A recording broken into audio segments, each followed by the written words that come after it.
Today we have a doozy to talk about. BTS breaking their long silence. We have an OT7 update. We then have to get into Suga and the Satanism claims and then what happened there. And of course, we also have to get into Suga talking about acceptance. So hey Dumplings, this is Dave Desai. Hater or not, make sure you're subscribed with the notification bell on. Grab your dumplings, hey Spilling Mug merch, and let's go.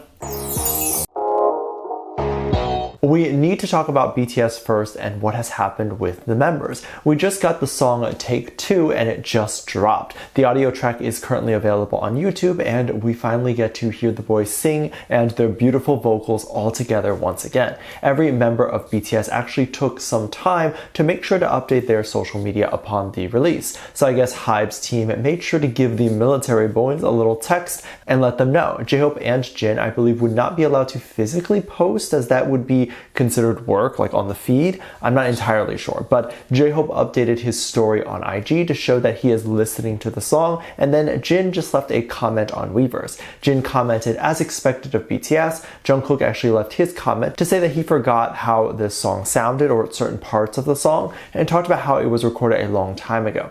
Jimin also left a message to say it's finally out, and asked armies to listen and stream it a lot. And of course, we must. I do react to the song and everything today on Patreon, so if you're interested in checking that out and having someone fangirl with you over this new song for the first time, then make sure to join me over there. I will link that in the description. People on Twitter were basically so excited to say that we have a moment where we finally see OT7 members all back together again, and it's as if the boys never left to enlist. Of course, it's been a while, so some people were also considering this as the members all collectively breaking their silence, and especially Jin and J-Hope, who obviously we have not heard from for a little bit. Of course, this has led to the question of, since this song was recorded such a long time ago, did they also record a music video to go with it a long time ago, or is this just going to be a one-off single? I actually have a feeling we may get one more surprise from all the members before they leave. I also want to give a bit of context for you and just let you know how hard our boys have been working in the last few years. They obviously knew they would enlist, so they made sure to have stuff pre-recorded, but pre-recorded stuff is very tough both mentally and physically. Physically, it's pretty obvious. You're almost doing double time. You have to tour or whatever their current contractual obligations are, and you have to be 100% there because you don't want to give those things half effort. And you might be more inclined because you're doing double shifts every day. Once you finish a TV appearance or whatever for album or single number one, you're going to go back to filming album or single number two. And if the first album or single flops, there may not be enough budget to even release single or album number two. So you can't half do it. It needs to be done fully. The mental struggle is that you'll find yourself working so much and essentially not getting paid for half of it. And the members, for example, can't tell ARMY what they're up to because it's not released yet. So armies might see the members exhausted, or because you're exhausted, maybe your voice doesn't sound as good, or you mess up and say something dumb because you're not sleeping, so you can't really think properly. And you can apologize for these things, obviously, but you still can't spoil what is to come and explain that. So that can definitely be a mental struggle to deal with, backlash, and people not understanding fully what is happening behind the scenes. So I commend BTS for recording this before, since they never really had a break yet. They managed to get a whole other song recorded that wasn't released until much later. The members also talked about being burnt out a lot as idols, and basically if you're unaware of how burnout even occurs and everything surrounding that, let me explain. It's definitely a hot topic recently, and I don't think a lot of people fully understand, because this affects everyone in the industry, not just idols and celebrities. Burnout occurs when you feel like the effort you're putting in isn't matching the reward that you're getting, and you might look at BTS members and think, well, every time they make music they get millions of dollars. Of course their efforts are worth it, but that could not be their goal. If their goal was happiness, which is everyone's goal, right, then they don't care about the millions. At this point in their career, the millions is just paper to them. So if they're realizing the feeling they get when releasing music or releasing something just isn't as satisfying, because as I said, they probably don't care about money anymore. So their goal might be more to release music that speaks to them. And that's hard when you're in the pop genre machine. That's what you have to do. You can't deviate from pop too much, and sometimes you'd want to. And then other things like depression and anxiety can add to the burnout when any idol can look at their career and think, what's next for me? I'm already at the top. And you don't have to be at the top to wonder what the next steps would be. So then the next steps in life could maybe be getting married and having a family, which we all know is extremely difficult for an idol to do. So they have to move that thought out of their head, in which case you can see how this can result in burnout, because they feel like their efforts to get happiness aren't happening and everything they're doing isn't really getting them any closer to that happiness. I talk about this because I wish people understood this, and that is why idols have such bad mental health, because they can't do the very basic things that make people happy. Suga talked about in an interview not too long ago about another issue that contributes to burnout as well: lack of recognition. I'm sure a lot of you guys out there can relate. Imagine working a decade or so as an idol and then realizing that the world doesn't see you as a real musician. First off, American pop music in general gets a bad rep for being overly produced, auto-tuned, and bubblegum nonsense music.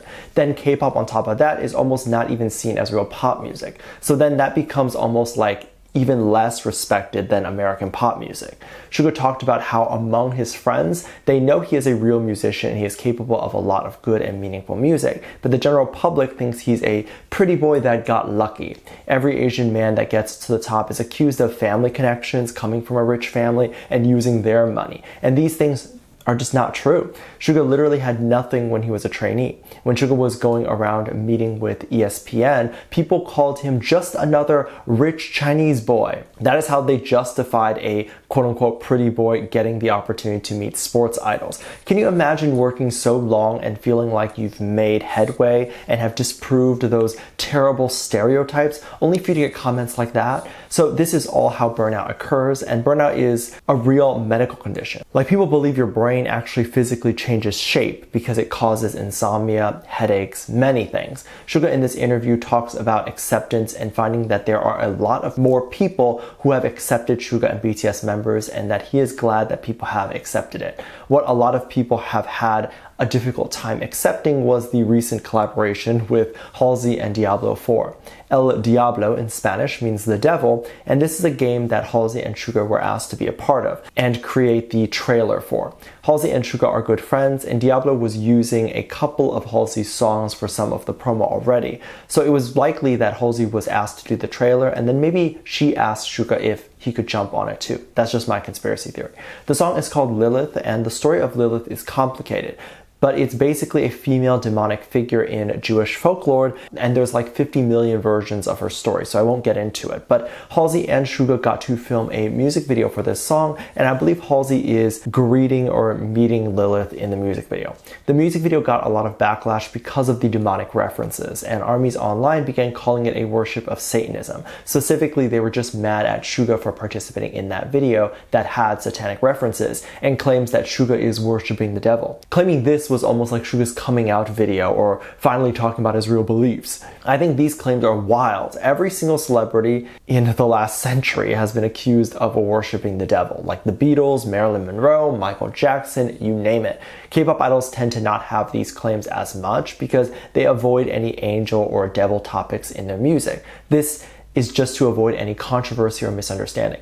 People online were talking about not being fans of Suga anymore because of his involvement in the video, and of course believing that he is worshiping the devil. And many are saying it goes against their religion. First off, my biggest pet peeve with this idea here is that these people don't care about their religion. They really don't. Because these people in the same breath will talk about how they don't care if Halsey is in the video, but only care because Suga participated in it. If you are someone who cares about your religion and say this video is sacrilegious, then you would be mad whether BTS members were in it or not. Because regardless of whether or not the members were in it, it would still be offensive to your religion. But these people only care when it's Suga or a BTS member in it. This is not about BTS members offending your religion. This is simply about control. These people feel like they own BTS members and have the power to tell BTS members what they can and cannot participate in. Seeing comments like Halsey leave BTS alone is so annoying to me. Suga actively agreed and chose to be in the video. If you're mad that Suga and Halsey are friends, then leave the fandom. The video also has no indication or sign that Suga is worshipping any devil or that's his real feelings on anything. The lyrics have no reference to the devil either. It's a video game about the devil. To have demonic things makes a lot of sense. What else was the video going to be about? The rainbow? Demonic references exist everywhere because it's attention grabbing, it's interesting, and honestly, most audiences can't get enough of stories about the afterlife or otherworldly things. That's what all this is. Let me know what you think. Make sure to check out my Patreon for more videos, link down below. I think it's just a lovely comment right here. Love you, bye.